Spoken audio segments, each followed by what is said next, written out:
नमस्कार. खूप ताईंच्या कमेंट येत आहेत की तब्येत कशी आहे? तर पहिल्यापेक्षा बेटर आहे. डॉक्टरांनी काही महत्त्वाच्या टेस्ट करून घ्यायला सांगितल्यात. सो दॅट त्या मी गावाला गेल्यानंतरच करून घेईल.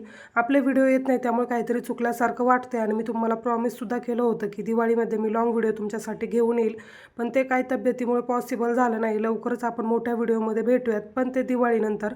काही क्लिप्स तुमच्याबरोबर शेअर करायच्या राहिल्या होत्या. गाडी घेतल्यानंतर आम्ही तुकाई देवीच्या दर्शनाला आलो होतो, जिथे की मी 5वी ते 10वी पर्यंतचं शिक्षण घेतलेलं आहे. इतर वेळी तर भाविक इथे दर्शनासाठी येतातच, पण नवरात्रीचे 9 दिवस खूपच छान उत्साहाचे आनंदाचे असतात.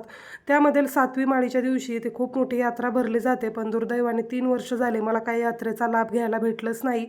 सो गाडी घेतल्यानंतर आम्ही इथे सुद्धा दर्शनासाठी आलो होतो. देवीसाठी पेढे वगैरे ठेवले, दक्षिणा ठेवली आणि त्यानंतर घरी जाण्यासाठी निघालो. घरी गेल्यानंतर एक महत्त्वाचा ट्रेंड सुद्धा फॉलो करायचा होता. आता गाडी घेतल्यानंतर काय ट्रेंड असतो हे तर तुमच्या लक्षात आलंच असेल आणि पुढे व्हिडिओमध्ये सुद्धा मी तुम्हाला दाखवते. ही सर्व मंडळी घरचीच आहे. घरी आल्यानंतर सुद्धा तीच दंगामस्ती होती. गाडीची पूजा कमी आणि त्यानंतर टिंगल टवाळी जास्त, असं काहीसं आमचं घरचं वातावरण असतं. व्हिडिओ सुरू झाला की सर्वच जण सावध होतात आणि सर्वांना व्हिडिओमध्ये यायला आवडतं. त्यामुळे मग मी माहेरचे व्लॉग जास्त शूट करत असते आणि तुम्हा सर्वांबरोबर सुद्धा शेअर करत असते. इथे गाडीचं पूजन चालू होतं आणि नारळ फोडण्याचे सुद्धा कार्यक्रम चालू होते. पाठीमागच्या व्हिडिओला तुम्ही खूप छान प्रेम दिलं आणि त्यानंतर खूप साऱ्या तुमच्या ब्लेसिंगसुद्धा आल्या.